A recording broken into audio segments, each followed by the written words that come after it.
Initiating download. Podcast download complete.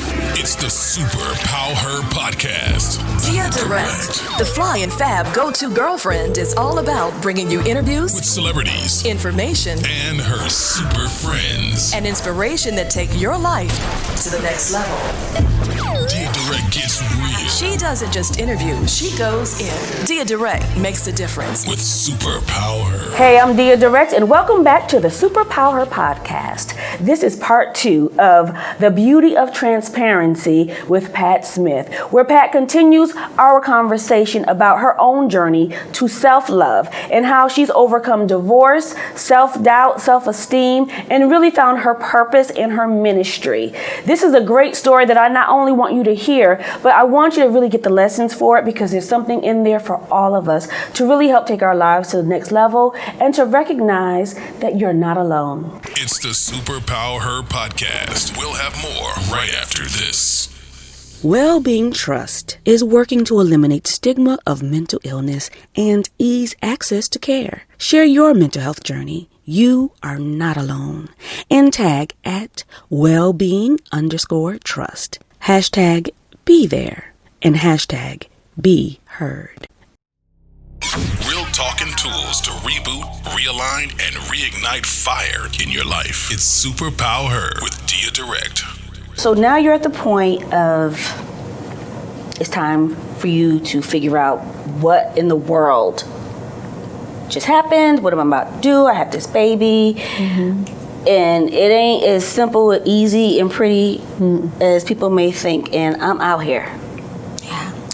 Now, your mom had passed away. Yeah. You mentioned earlier, even though it was still a great accomplishment what you did in the pageant world, but you went to LA for your dream too, even though love was involved.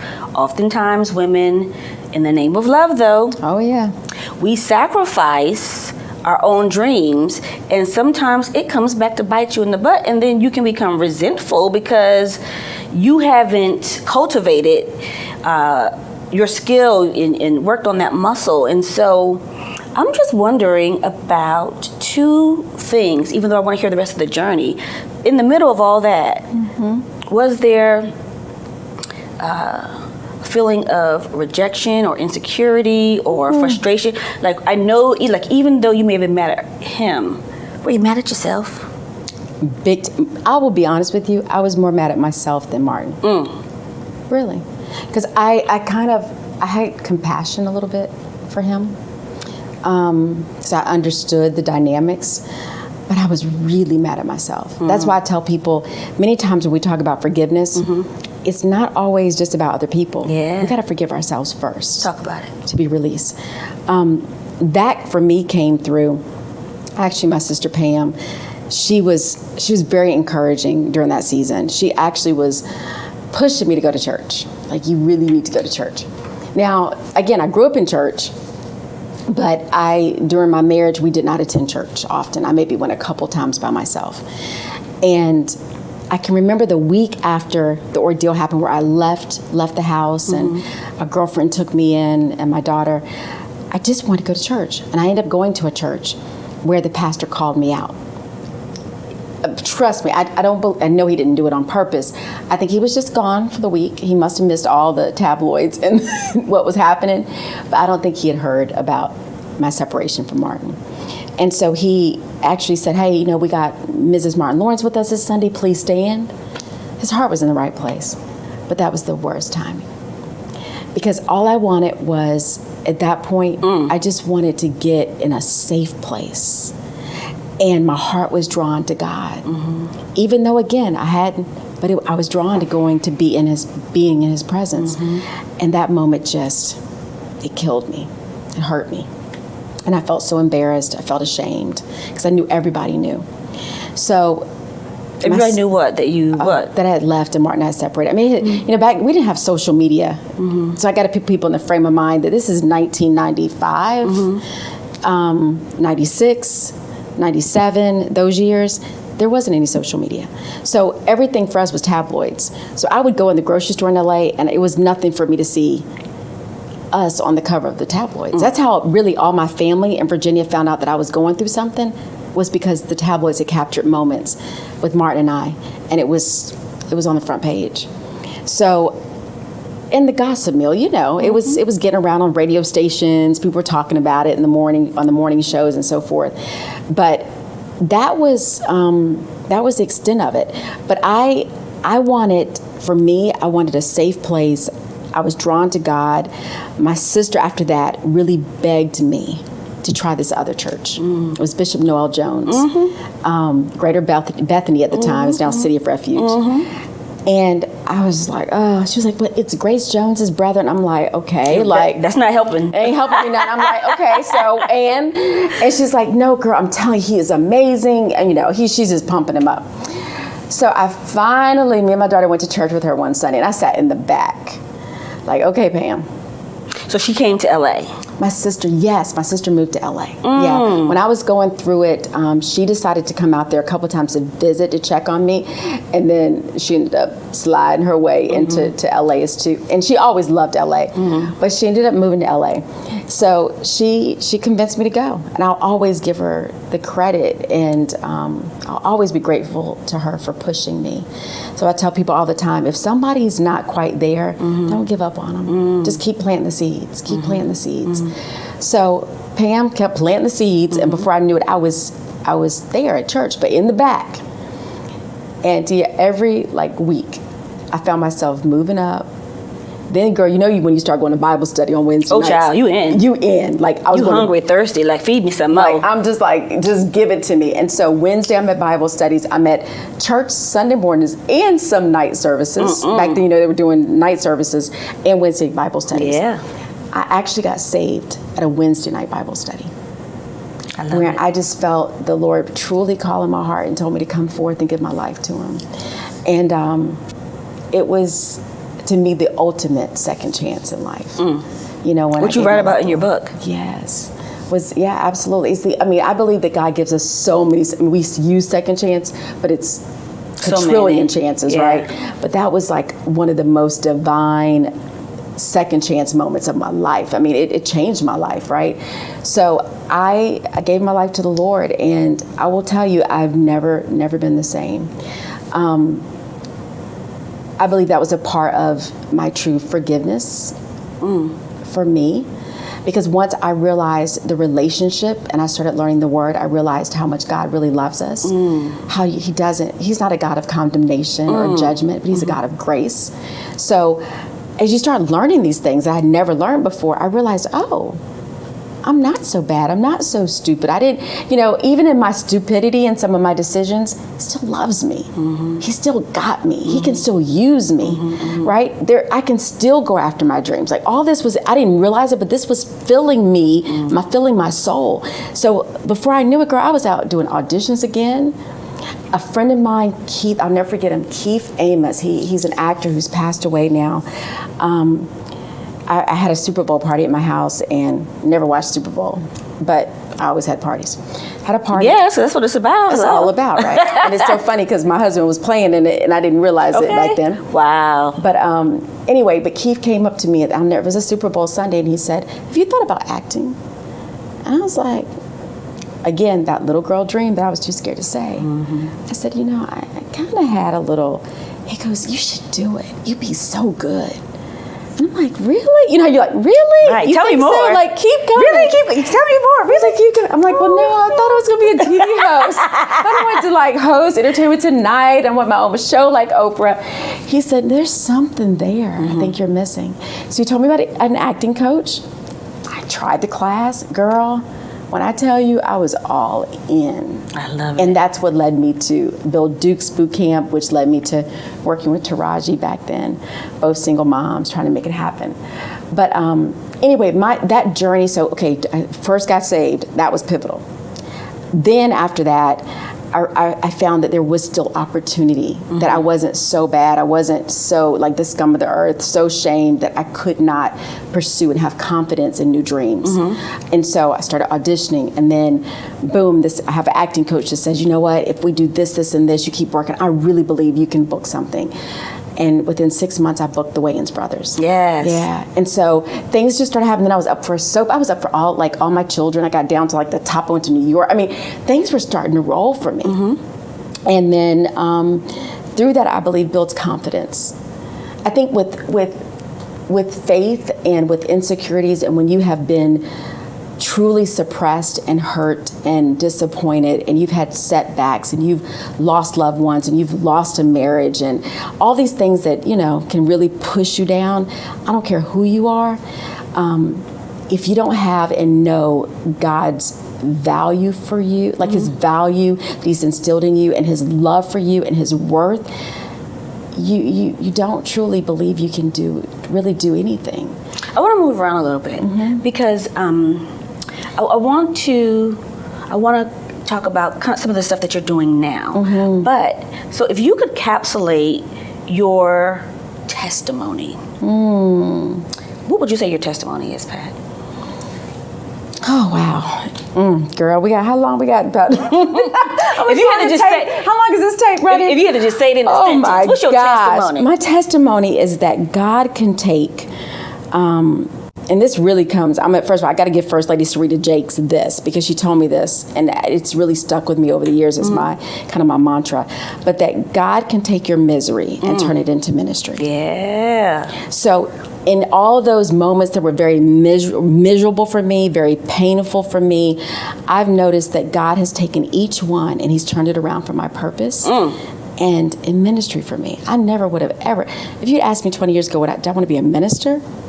Girl, like I said, I was barely getting in the church. I was in the back row. So you're going exactly where I want to go, which is, how did you, so we'll move around a little bit, right? It's okay. How did you accept the calling? Like, so we'll talk about, you know, being a mother of 3, 5. 5. Okay. I know. And your marriage to Emmett, what you're doing now, all that stuff. But in the middle of all that, right? So life is happening. Oh, it was. You got plenty to do. Oh, a lot was going on. How did you know you were called to the ministry, and what is your ministry?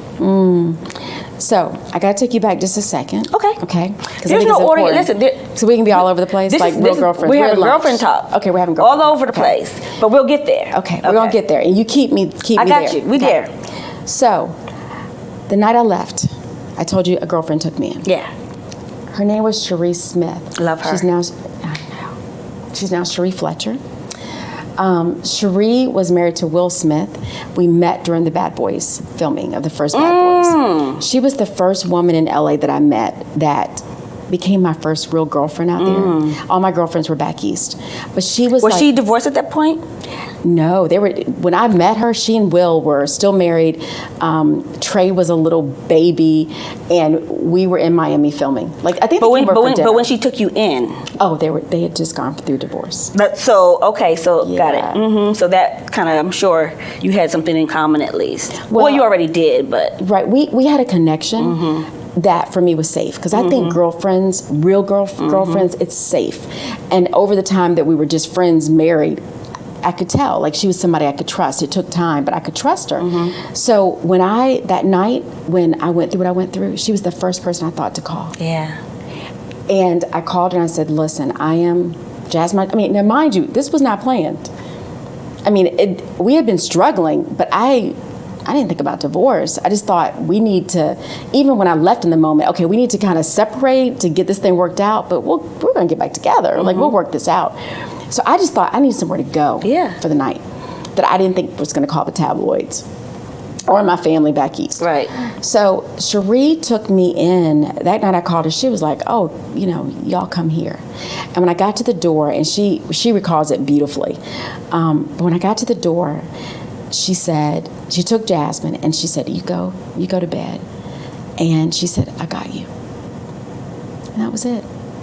And until I spoke about this years later, Cherie never talked about it. I never heard from anybody that Cherie had shared that story with her, with them. So I think it's important to mention this, because when you talk about my ministry today, I have a heart for women. I have a heart for people that are hurting, period. but I have a specific heart for women because I know what it's like to walk out of the door of a very safe place, you think, right? In the sense of its security. You have all the, a beautiful home in Beverly Hills. You have all the nice cars. Yes. Yeah, right? People that but she really provided me a safe place, security, where I could cry and heal without judgment or shame. So important. And there was something about that moment that I believe created my heart and passion to help women that are going through the exact same thing. Isn't that amazing how God does that? Yes. So before I was really called to minister or to be an ordained elder, I was actually called to help hurting women, to help them realize that, yes, there is going to be setbacks, there's going to be disappointments, there's going to be devastations, but God can actually use that for His glory if you let Him. I believe it. So Treasure You, which I founded, gosh, it's been 10 years, I can't believe already, really was established for that, to give women a safe place, and to give women who were just like me, that were in the middle of an emergency crisis, a place to come where if we needed to pay hotels, for a couple of nights, if we needed to help you get your car fixed so that you could get to work and get your children to school or whatever, food, whatever it is, your electricity paid for a month, whatever it is, you're an emergency need. We're not the end all, but we're Cherie. We're your Cherie. Wow. Yeah, That's so good. We're there as a bridge. That's so good.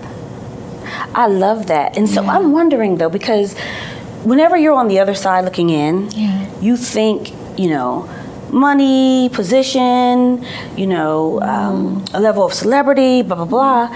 Do you find that when you're meeting women or when women connect with you, they feel like, they make judgments about you, and B, feel like you don't know what I'm going through. You can't relate. Like, how does that play itself out? I don't like it.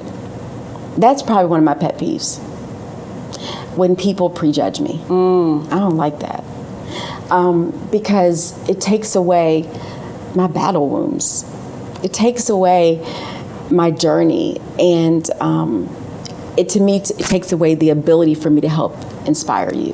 When you already judge from what you see, and I understand it. People think, well, she's married to Martin Lawrence. They may not know the whole story. Oh, she's married to Emmett Smith. Wow. First of all, she's a gold digger. No, I signed a prenup with Martin, but I did get smart the second time. I learned I'm not signing a prenup. If we're here. We're here. If we're going in, right? So I learned from that. But I don't like women or men looking at me and thinking what they see on the outside is everything. There's a lot of scars. There's a lot of hurt and disappointment. And if you just listen, if you just allow me to share with you, and you take off whatever that is, that perception, you may have something to gain. You might learn something. Lately, you've been extremely transparent, about the things that you feel called to share. And, on social media, you share your heart. It's not always with makeup on. You talk about the things that are really, challenging you, including health issues with your family. How did you and why did you decide to start sharing that way, and what's been the result?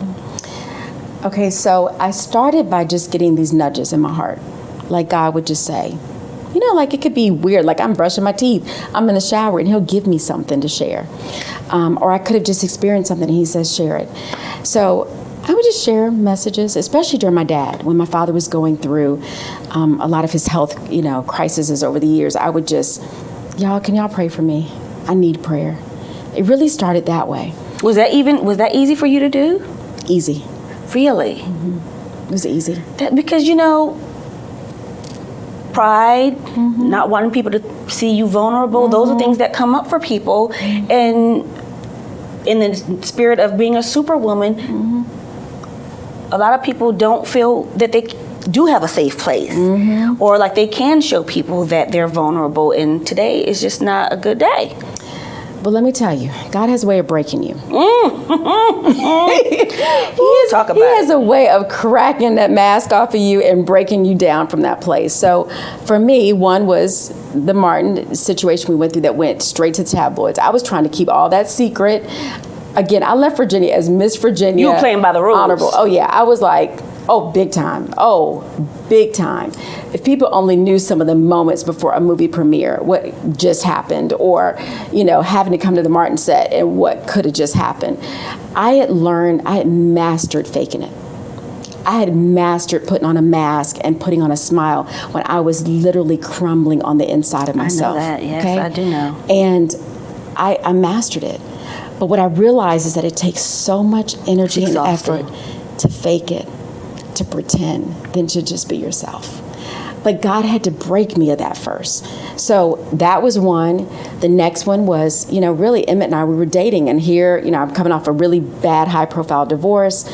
I then meet Emmett. It becomes high profile. And then I find out while we're dating that his ex-girlfriend had conceived a baby by him. That went public. Again, talk about crack in the face.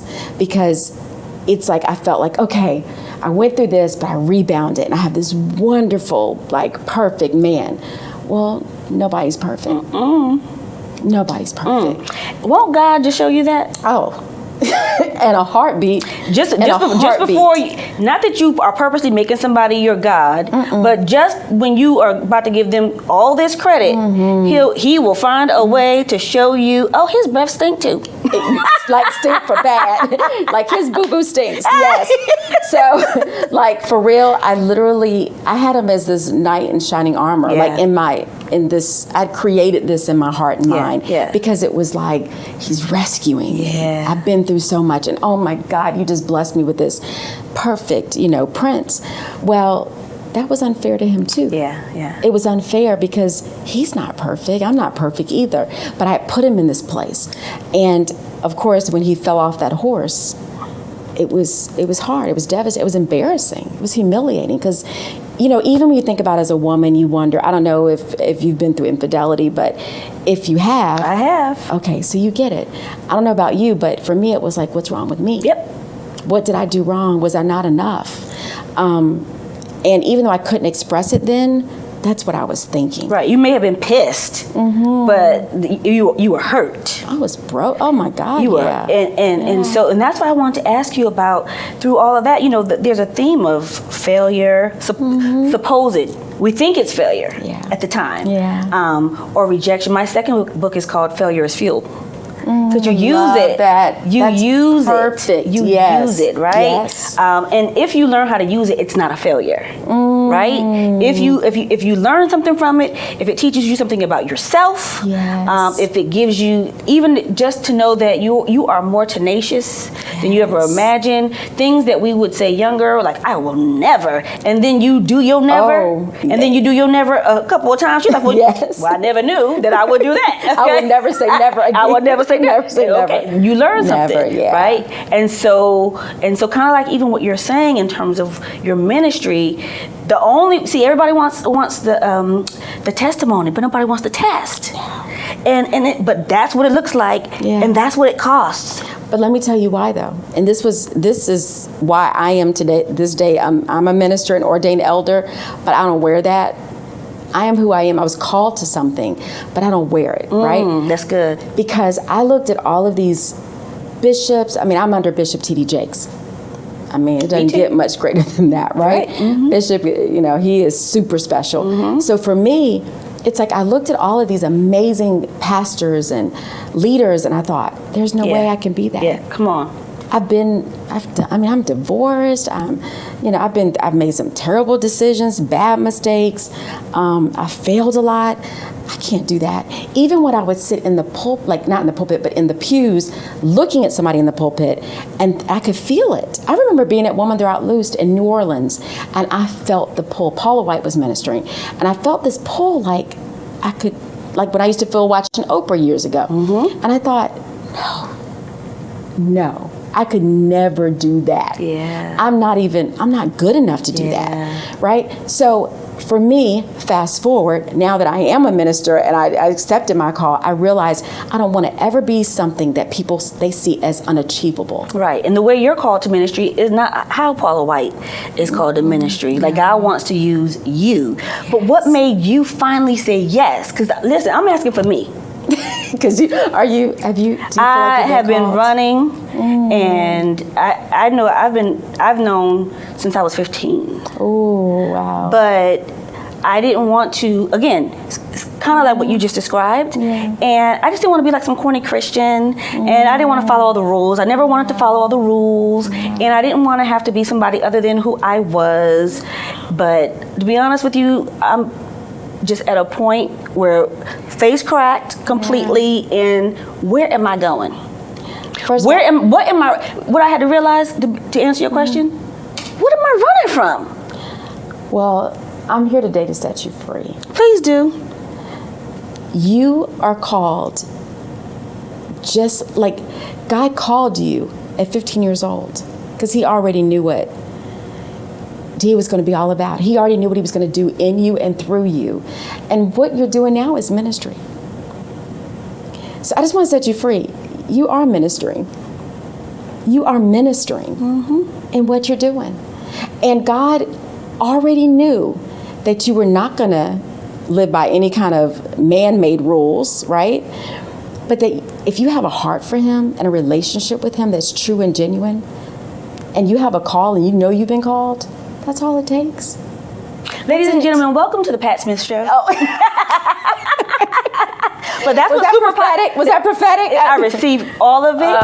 That is what superpower really is all about. Yeah. And I know you're right. And I just think for you, for me, and anybody who's listening, it's just like anything other than what you are supposed to be doing is never going to be good enough. And that's why it didn't work. That's why. That's why it didn't work. That's none of it. And I'm finally getting there. That's why I said, like, I've been on this whole kick of freedom. Yeah. Like, I want to just be free. I want to just be free to do what I know, not what I wanted to do, but what God called me to do. And because that way you know to work too, and you don't have to frustrate yourself and waste time and years. At 47, like what I'm doing now is rocking out way more than I was doing at 22. And you are rocking out. Oh, thank you are rocking out. And by the way, like Jay Bolin, who does some styling with you and some I other call him things. Brother Jay. Yeah, he's listen. my brother. He's okay, so amazing. describe your relationship, but also the reason why I mentioned him is because you talked about rocking out. And he did this like before and after picture of like, Lord. Safe Pat and like Pat in her fashion now. Pageant Pat. Oh my God, Pat Pageant that's Pat. Been freed and loose. And Pat, who is fully free and fly. Oh, thank you. Girl, your clothes are fabulous. I have a dress myself. I know you came to my pop-up. Yes. Oh, so good. You would be surprised how want to nervous get I more. was. I want to get so much Oh, more. girl, I got more. You come to my house after this. Yes. Girl, it's like I still have stuff I have to shoot that's been coming in. Let me talk about Jay and people that come in your life. Jay will always be one of those people that, like a Cherie that came in my life. Jay will always be significant because he saw something on the inside of me. And he taught me that clothes are just an expression. They don't make you. Because I was always fighting this whole thing. Like once I found my purpose and Treasure You and women really focusing on themselves and loving themselves from the inside. And I'm feeling away because I'm like, I want to go to a pajama party. But anyway. Let me tell you, we have the Treasure You retreats are like just off. I've heard. They're legendary. Oh, they're so special. I've heard so much, yeah. I pray God allows it to happen again. But I kind of went through this whole thing, which is a whole nother story, where when Emmett and I got married, I moved to Dallas, and it just became about, him, the Cowboys, his life, raising these kids, trying to blend our family, and shopping, I can't tell you how many lunches I had. I mean, it became very superficial, and I was empty. And when he did Dancing with the Stars, it was a big aha moment for me. Thank you, Oprah, because I realized I was really jealous. I was really frustrated because there was so much inside of me, like you at 15, as a little girl, I had big dreams. God had purposed this for me, and I wasn't living my best life. Emmett was. I had no right to be jealous with him. God knows he's played football, Dancing with the Stars calls. He should do it, right? And that's not just Emmett. Do you find that even though, he's on a huge platform, right? That's great. And I want to talk about that a little bit. But men, I find, they, unlike women, they gonna choose themselves. They will. And I found myself not even close to where, platform at all, but even in my first marriage, I found myself jealous because we were going through stuff and he would still go to work or go do his business. Like he's gonna still do his stuff. He was driven, and I gave up things he didn't even ask me to give up. That's it. Oh, girl, oh my God. Like, you're my twin. You're like my twin sister. One day he said to me, he was like, one of the reasons why I married you is because you had a life. Like, go be with your girlfriends. Like, why are you putting all this pressure on me? Like, oh, that hurts. That hurts. It was the best lesson I ever got. Yeah. See, Emmett never told me, like, go be with your girlfriends, go do. He was just comfortable because he's a traditional guy. So he was fine with me taking care of the kids, getting all cute for the games on Sundays and supporting him and going to Dance with the Stars, being on the front and cheering him on. And was it eating you alive? It was killing me on the inside. Ooh. And I was, again, I had the mask on and I would go every week and I was smiling and doing all the right things. I'm doing this again. And I'm doing it again. And so when he decided to do it, I thought maybe a couple weeks he would make it. But no, that brother went all the way to the finale. And you're talking about 16, 17 weeks back and forth to Dallas. People thinking I'm living my best life. Like, oh my God, if I could just live in your shoes. And you're thinking, I just wish I could take these off. And the irony of being in LA. Oh, don't even mention that. Because, I left LA to come marry Emmett and move to Dallas. I get it. I brought my daughter. We moved to Dallas. He told me that he thought I could do really well in Dallas. In LA, I was a small fish in a big pond. In Dallas, but here, you're a big fish in a small pond. Which do you prefer? Oh, first of all, I was a guppy. I was drowning. I wasn't even a big fish in this pond. I was supporting a big fish. I was supporting a big fish. And for me, again, I don't mind now supporting that big fish as long as I'm doing what I am called to do too. What was the breaking point in that situation? You're like, okay, I'm drowning. You're winning, but hey, I'm secretly dying inside. Yeah. It was after the show ended. Okay. And it was the finale. Okay. And I'm standing on the floor. Everybody's celebrating. He and Cheryl are having that championship moment together. And I realized that even though I had passed out flyers at the State Fair of Texas and you've been hard in the paint now. Oh my God. Having, again, before social media was huge, having my kids dress up and vote for Cheryl and Emmett t-shirts every week at school, and I was wearing them, and I was telling everybody wearing pins and vote, that at the end of the day, I wasn't a part of that team. It was, they did it. It was them, celebrating. And I remember. But where's your dance floor? Yeah. And I was looking around, and I remember everybody's confetti's coming down. I look over, and my daughter Jasmine is dancing with Jerry Springer, and I'm like, am I in a dream? Like, what is my daughter dancing with Jerry? I mean, she was like 6 or 7 at the time, right? She's dancing with Jerry Springer and confetti, and everybody's happy. It was like I was in the middle of this, like a dream, a nightmare. And then I walked to the back to this red room that they had, and I remember Good Morning America was back there, and they were like, so what do you think? Like, how does this feel? And I was just numb. And I gave some fake generic answer. Because you're trained. I was trained. It's what you do. I was trained. Or what you did. It's what I did. I was trained to say the right thing, to do what was right. It's never right. It's what's true. It's what's true. I should have told him I'm struggling right now, because really I wish ABC had called me, because I was the one who was pursuing entertainment, and now I'm back in Dallas, and my husband just won Dancing with the Stars at CBS Studios, where I would have loved to have been competing for the last, but I didn't have it in me then. And so what I found over the years, which I think is so powerful, is that there is such power in truth. I think if you look at it from a spiritual perspective, the enemy, I believe, has us, really silenced, thinking that, okay, if I just keep this a secret, if I just cover this up, then I'm safe. But it's not safe.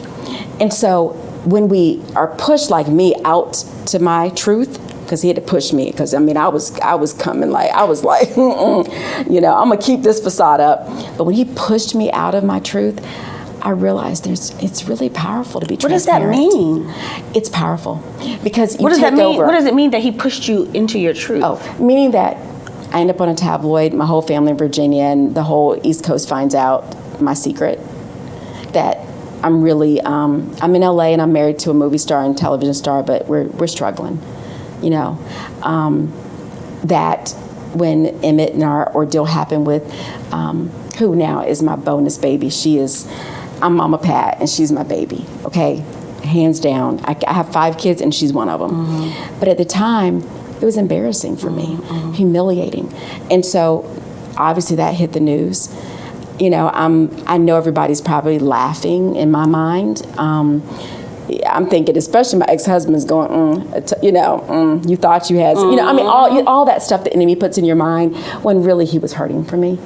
So it's like I had these moments through the journey where I just had to be truthful because God just put me out there on blast, and I had to deal with my truth publicly.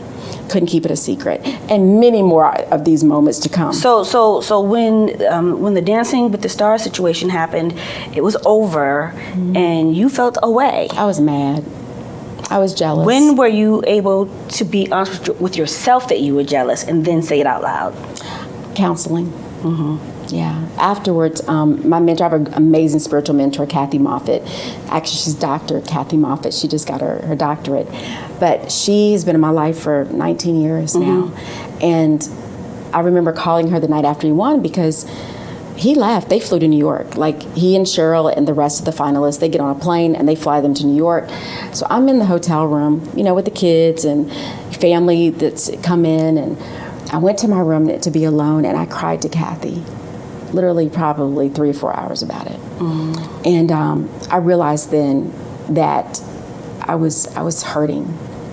I couldn't really put words to the hurt until after going through counseling and realizing that really it was a disappointment and jealousy, but that it's really my fault. He was just living his best life. But I was making it about It's a hard him. lesson, but yeah. Oh yeah, I was mad. I mean, God knows he suffered for that one. But I had to realize it wasn't him. He did exactly what he was supposed to do. He honored me through the process. There was never, even though there was like little stuff like, why does Cheryl have to touch him like that? Why she hug on him so much? But she treated me with respect, with kindness. Nothing ever came out of it. I would just have these like Oscar-worthy videos going through my head of things that were happening. Child, listen, nobody knew, but you really were performing. Oh no, I think I was a really good actress. I was really You should have won some awards that nobody knows about. Well, it's funny because now my daughter is actually studying with my acting coach from LA. Serious? Oh yeah, and he told my daughter recently. He said, your mom was really good. He said, like amazing good. I saw so many things coming for her. He said, but she just didn't want it bad enough. Isn't that interesting? Which goes back to what you were mentioning a few minutes ago. So now, because so now you're at a place where it's like, listen, I'm gonna tell my truths. But with comedians, people in entertainment, communicators, or whatever, reality TV, when you tell your truth, other people are involved. Yeah.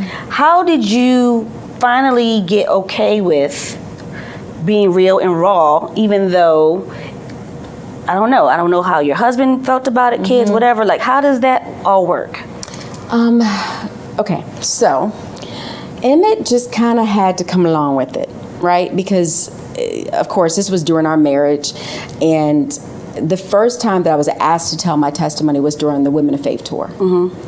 And I knew I needed to come forth with truth. And so of course, he heard my speech and he knew what I was going to minister about, and he was a part of it. And he said, baby, do what you got to do, which I respect him for that.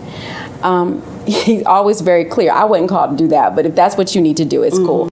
So he never put restrictions on me for that, which is a blessing. When it came down to writing my book, Second Chances, I knew that I had to be truthful and transparent with people for it to really minister to people, because it has to, testimonies have to be real. And so of course, over the last 20-some years, Martin and I have grown in our relationship, and I felt comfortable enough to say, listen, I'm writing this book. You're a huge part of my testimony. Before I publish it, I'd like for you to read it. And he read it, and he said, I trust you. I trust you.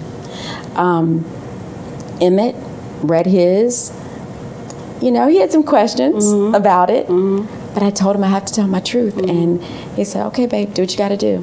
The only place that was a little tricky was that the bonus mom of my daughter, Reagan, my bonus daughter, we had not come to that place yet. So out of respect to her, and until we can get there together, I did not go into that part of the story, which is still a huge part of my testimony. However, I did talk about the second chance I had with Reagan, my bonus daughter, and me being able to forgive the situation and move forward, and the benefits that she has brought to my life because of that. So the one area that I did not push it on, because I think it's important that everybody be on the same page when you're giving a testimony, because a testimony out of season can be dangerous. Yeah. It could have totally interrupted our, whatever God wants to do in that's our good relationship. right there. Out of season. Out of season can be dangerous. Timing is everything, isn't it? Timing is everything. So what is it time for now, Pat? Well, time now for me to continue to live my truth. You brought up a good point earlier when you talked about, sometimes we suppress our truths for other people. And I've had big dreams for a long time. And I've always wanted some type of platform where I could bless people, impact. Back then I would say impact lives, right? I never wanted to be Oprah. Yeah. I'm very clear there is one Oprah Winfrey. But I always wanted to be the best Pat. And what inspired me about her wasn't that she just had all these like millions and millions of people that viewed her show. And, it was more about the impact that I saw she was having on people's lives. Which is courage. It's very courageous to be vulnerable out there, but speak truth to power all the time. Yeah. I didn't see it that way at 15, 16 when she came on the air. I just saw this woman that was so magnetic and was so open and transparent. Like wouldn't have called it that then, but she kept it real. And she would cry with people, and she really connected. I didn't know until now, 20 some years, all she had to go through for that connection to take place. You're not able to connect with people if you can't relate. If you can't relate, you can't relate. Yeah. So I know we have to go soon. There's so much more. We have to, we'll find ways to continue to have this conversation. Absolutely. But what I did want to say is, so recently when I've been going through something, I was producer for the Tom Joyner Morning Show for over 10 years. When I got laid off, in a lot of ways, I was ready. I was really, really ready, right? But then there's life after, right? And figuring that part out. And now you don't have any excuses for all the things that you thought didn't work out for whatever reason. Okay, so now, if you don't live your best life, you don't have any excuses. It's nobody else's fault. What you gonna do? Boo. Exactly. Right? Yes. What you gonna do now? What you gonna do? Right? Yeah. So the reason I mention this is because I remember one day on the floor, seeking God's face, really struggling with what am I supposed to be doing? Why are certain things happening? Why now? Blah, blah, blah. And God told me, and I know somebody needs to hear this because I think you spoke to it. I didn't bring you through this to destroy you. I did it to redirect you. That's it. He opens and closes doors many times to direct us. So instead of looking at, I tell my daughter all the time, if a guy is not into her like she is, I said, don't look at it as rejection. Look at it as God's protection and direction for your life. We'll be back with more Super Power Her with your host, Deya Direct. Have you ever been in a relationship, personally or professionally, that has failed?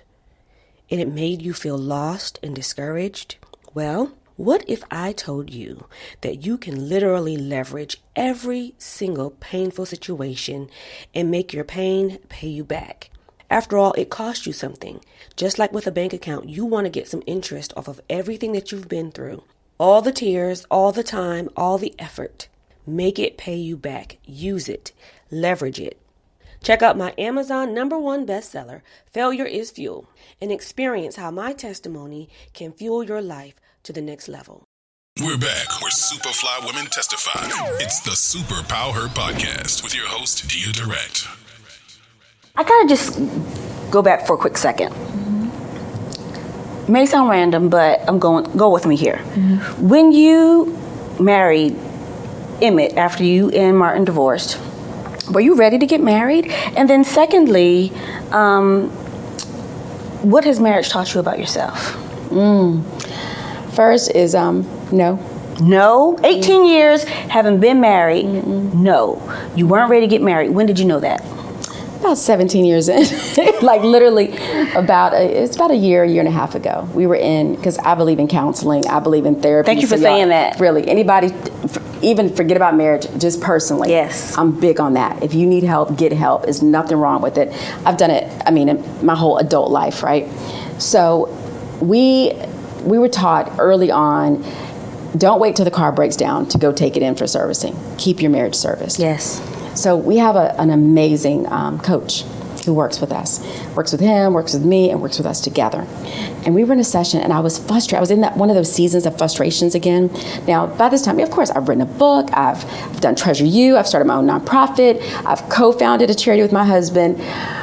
But there was still something missing, right?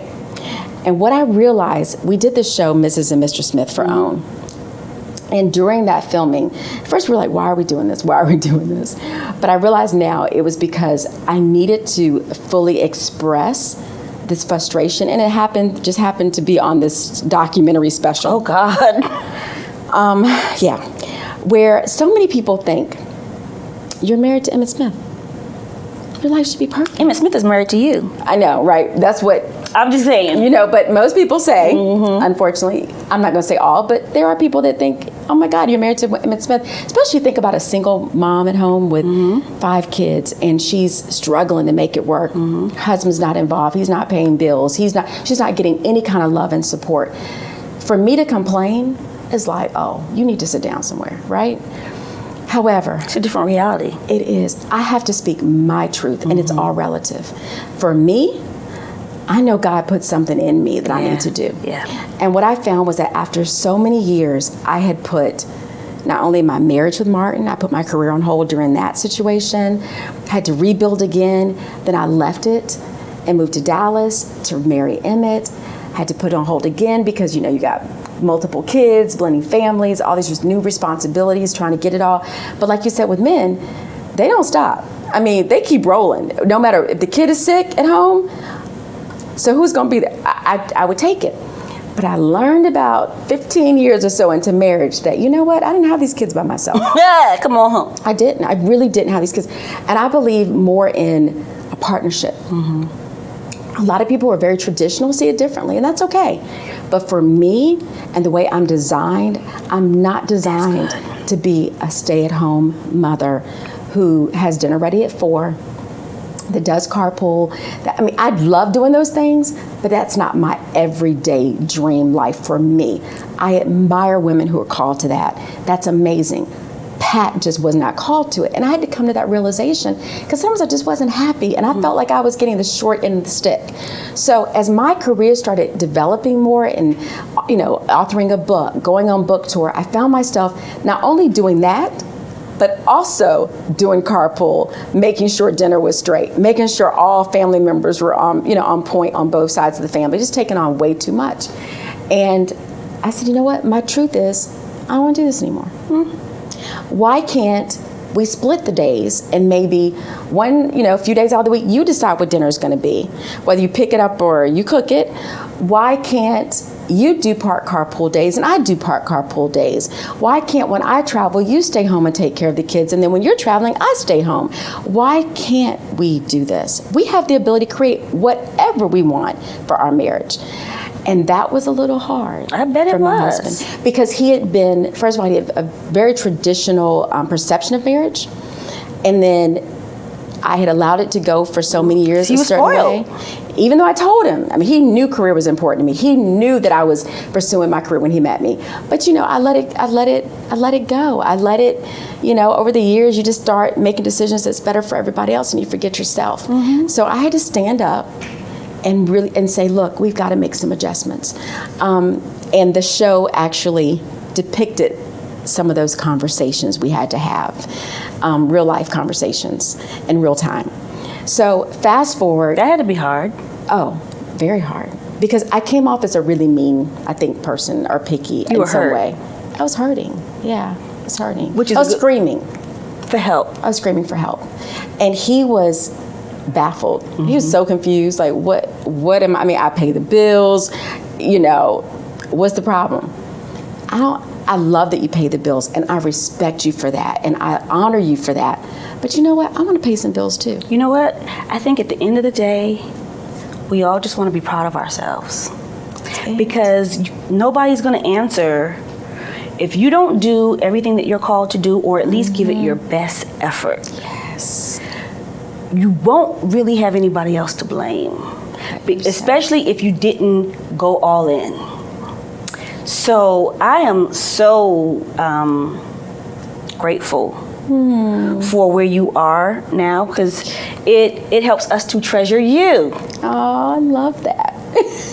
and you are a gift to not just the body of Christ, but to the world and to women who maybe even coveting being in your shoes. And I think it's important to know that there's always going to be something, even if you have the money, even if you have the status. And so many people who chase dreams, and then I like many celebrities and stars, and they are not happy or satisfied because once you get that, the dream lets you down, because it doesn't make your whole life okay. No. And so then you start faking the dream. Exactly, because to make the public. Because you have a brand. Oh, girl, don't get me started on the brand. We're gonna have you back. Right? Look, I tell you what. Either I'm gonna have you back, or you gonna have me on your show. How about that? I prophesy that. Oh, how about that? I stand in agreement. How about that? Thank you. We could just keep going, but we can't. But the level and the beauty of your transparency, I'll just end this way, is that it's so beautiful. Not just because you're beautiful on the outside, but it's beautiful because in your transparency, you free me. And you free so many to say, you know what? It's this and that. Wow. And live. Because it's like breathing. It is. And I had so many more things I wanted to say, so we have to just find another way to do it. Yeah, but we all must find our level of beauty in our transparency. Yeah. And I think you found it. Yeah, it's honoring your truth. Honoring your truth. Yeah. And there you go. That's it. That's it. Thank you. Thank you. I love you. I really appreciate you. I appreciate you having me. I really do. Let's get free, y'all. This was good for It's me a today. beautiful transparency.